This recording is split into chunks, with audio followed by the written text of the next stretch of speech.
De vuelta en Market, Economía y Negocios. Y como fin de año, tenemos que traer a personas que sepan tratar de manera científica y profunda lo que ha pasado en el ámbito económico este año y cuáles son las perspectivas que hay para el año que viene. Para eso nos acompañan el profesor Antonio Siriaco y el economista y también profesor Ivanhoe NG Cortiñas. Qué bueno que están aquí con nosotros en Market, Economía y Negocios. Bueno, yo, contentísimo de estar con ustedes, con Eddie, contigo Edmundo y además con el colega Evan Hawke, que algunas veces coincidimos en Con programas mucha frecuencia, con ¿verdad? mucha frecuencia. Ese es. Sí, gracias por la invitación, Eddie, Edmundo, y a mi amigo y colega también, y prologuista, el profesor Siriaco. Gracias. Gracias a ustedes por estar aquí. Bueno, yo iniciaría que implicado para la República Dominicana y el mundo esta situación del COVID. Iniciemos con, Sí. iniciemos con usted. Bueno, la situación del COVID en la República Dominicana, así como en el mundo, ha tenido un gran impacto. Un impacto que nos obliga a nosotros a valorar y a ponderar que si uno fuera a hacer un balance de lo que ha acontecido en el 2020, esta situación del COVID, la expansión, costos económicos en vidas, en impactos sociales, ha dejado al descubierto un desbalance. Un desbalance que se traduce en que un sistema sanitario totalmente débil en la República Dominicana y peor aún, con una asignación presupuestaria para el 2021 de apenas un 2%, justo cuando en el año 2012 tenía también 2%, pero también ha dejado al descubierto el sistema educativo dominicano, porque aún con esta docencia a distancia uno puede apreciar en una forma clara que miles de dominicanos no pueden conectarse porque no tienen acceso a la internet, al menos segura. Y luego también ha quedado bien evidenciado, ¿no? Lo desprotegido que está una gran cantidad de dominicanos, especialmente los de menores niveles de ingreso. Ese es el desbalance del balance del 2020 en términos agregados. Don Antonio Siriaco, la misma pregunta.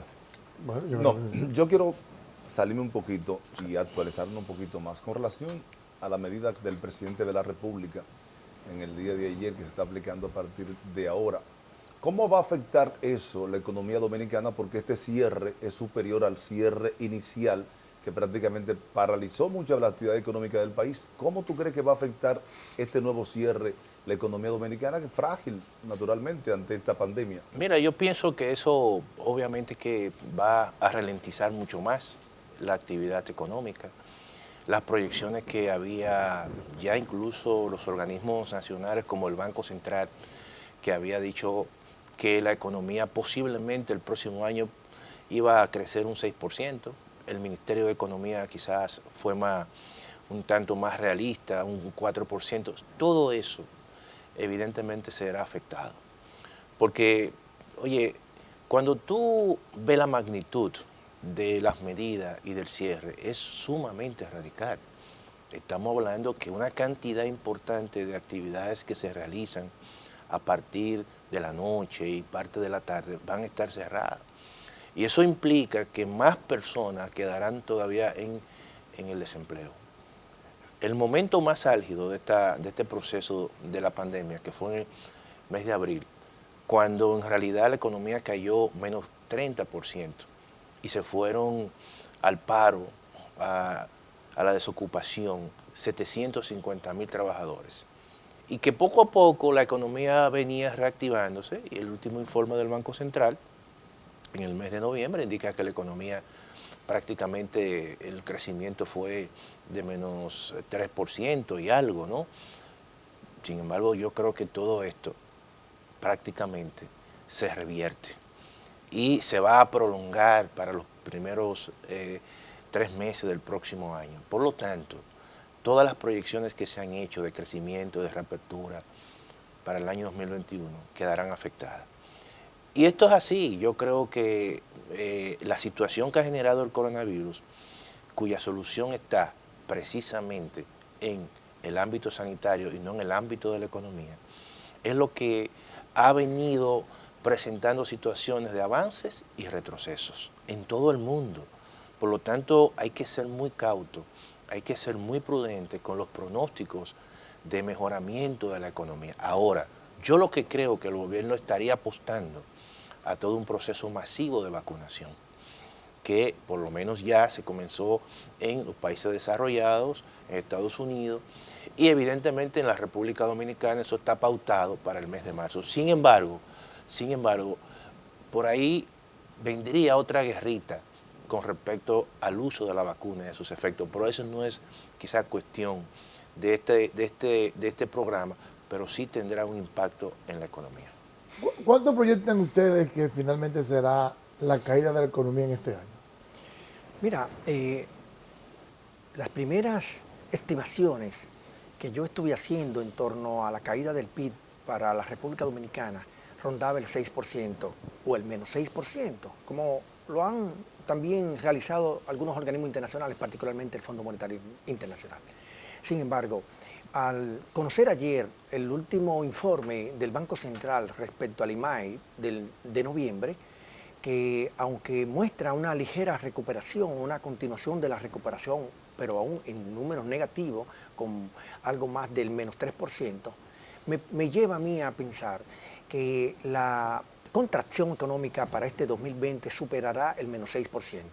Posiblemente estará situándose en menos 6.5%, y eso naturalmente es una mala noticia para la República Dominicana, porque no solamente la sitúa como el año de mayor pérdida económica en los últimos 50 años, sino también que la lenta recuperación que ha estado mostrando la economía y ahora con las nuevas medidas que han anunciado las autoridades, especialmente del Gabinete de Salud, muestra que la curva del comportamiento de la economía, que había mostrado una caída libre en los primeros meses de este año 2020 y luego una recuperación asimétrica, formando una forma de B minúscula, ahora con las nuevas restricciones probablemente va a ser un revés para esa recuperación que ha estado mostrando la economía y pudiera entonces asumir la forma de W, la curva de comportamiento de la economía dominicana para el año 2021, arrastrándolo del 2020.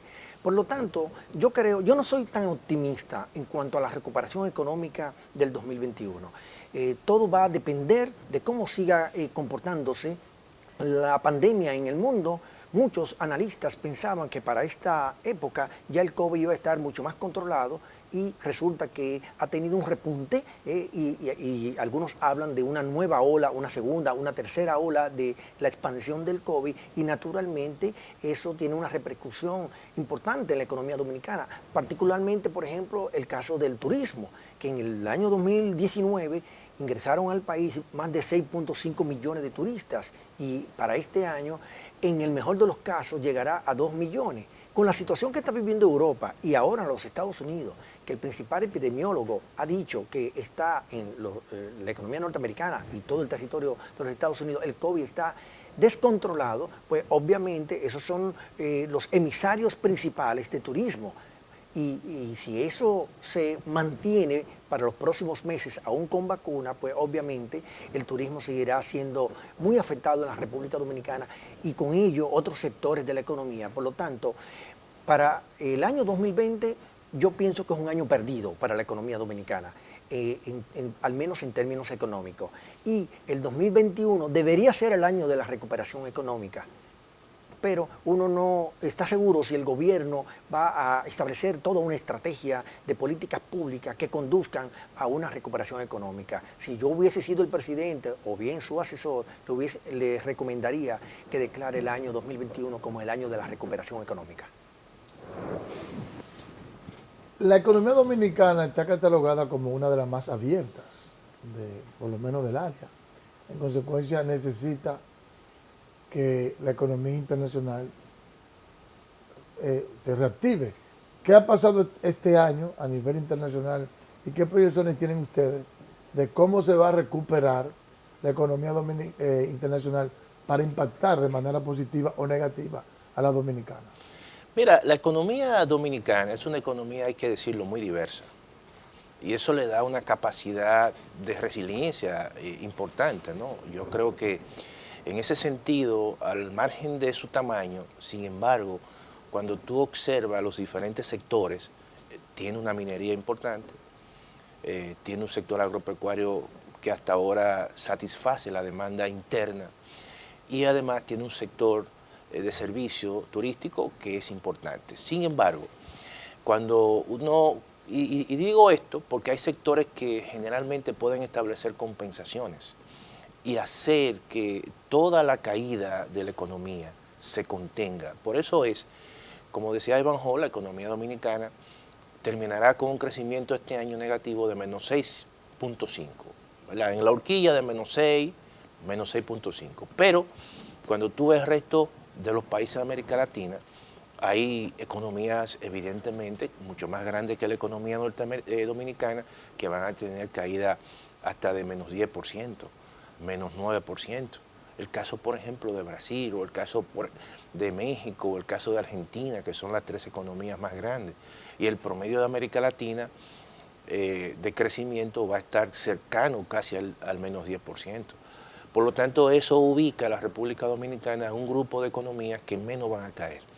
Claro, no estamos hablando de que es un año bueno, estamos diciendo que está dentro del grupo de países que en ese sentido puede tener una mayor recuperación. Ahora, esa recuperación va a depender del entorno internacional, por la característica misma de la economía dominicana. Y si ustedes observan, en el último informe del Banco Central, al mes de noviembre, te divide el PIB en dos, o el IMAE, con turismo y sin turismo, que es una innovación interesante. ¿Por qué? Porque está reconociendo, obviamente, el peso y el impacto que tiene el turismo. Aunque el turismo directamente aparece con un peso de un 7, un 8%, pero cuando tú sumas todos los encadenamientos, ve que el turismo puede representar su impacto global en la economía dominicana hasta un 20%. Pero lo grande de todo esto es todo el impacto territorial que genera el turismo. Y además es un sector que cuando crece, todo parece indicar que mucha gente boronea, mucha gente de abajo. Es igual que el caso de las remesas.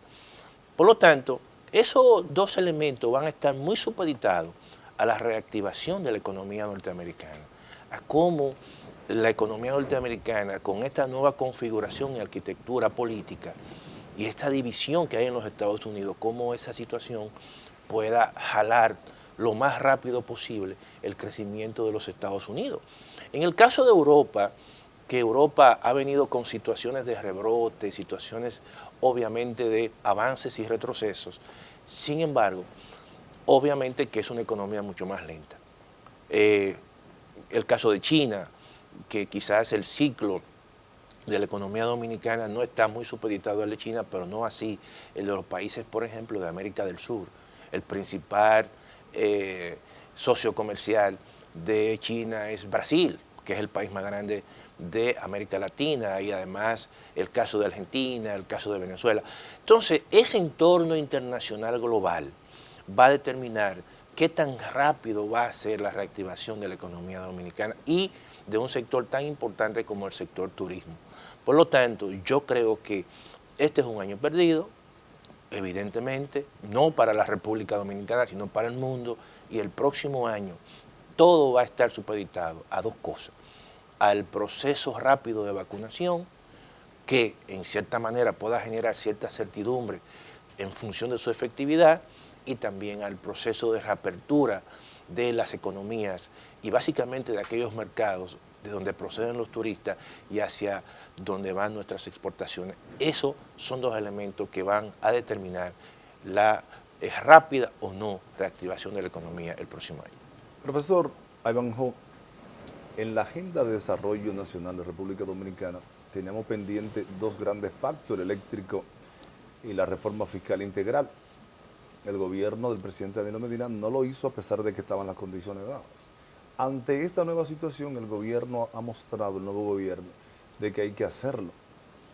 Principio, mitad de año que viene para aplicarlo en el 22, pero como dice el profesor Siriaco, aparentemente el ambiente como que no se está prestando para dos reformas de esa magnitud. ¿Cuál es su visión con relación a esos dos grandes proyectos que van a permitir que la República Dominicana pueda seguir creciendo, pero sin endeudamiento?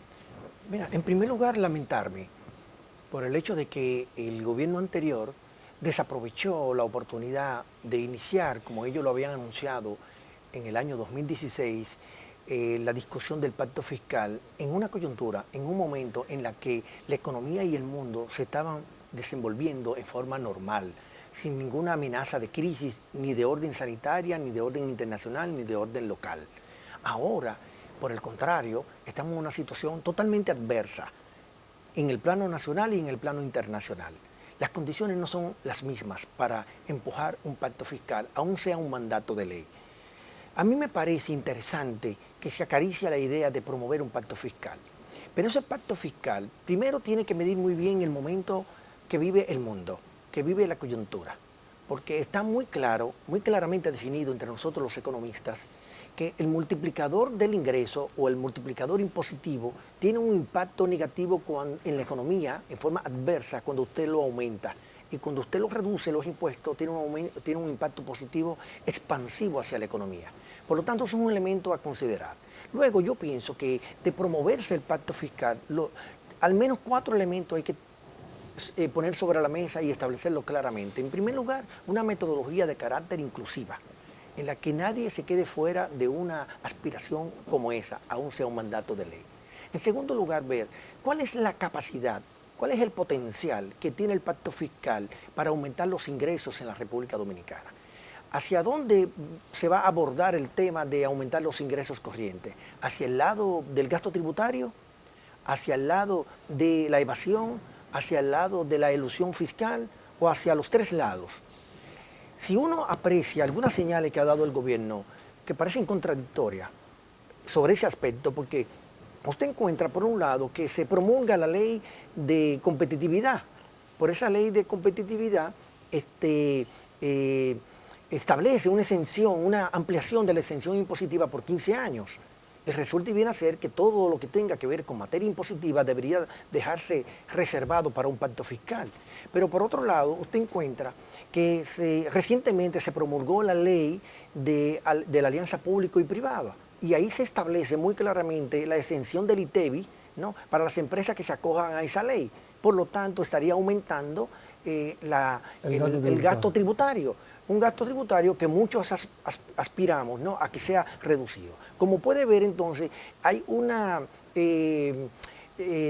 información encontrada, la intención del gobierno está encontrada en cuanto a la señal que envía. Luego, el pacto fiscal también tiene que abordar para qué servirán los ingresos que se van a obtener con un pacto fiscal. Porque si es para dejar el presupuesto, la formulación presupuestaria tal cual como se ha hecho siempre, no estaríamos haciendo absolutamente nada. Habría que articular un presupuesto que se incorpore al principal tejido social de la República Dominicana, que son las grandes masas desposeídas, los sectores de menores niveles de ingreso.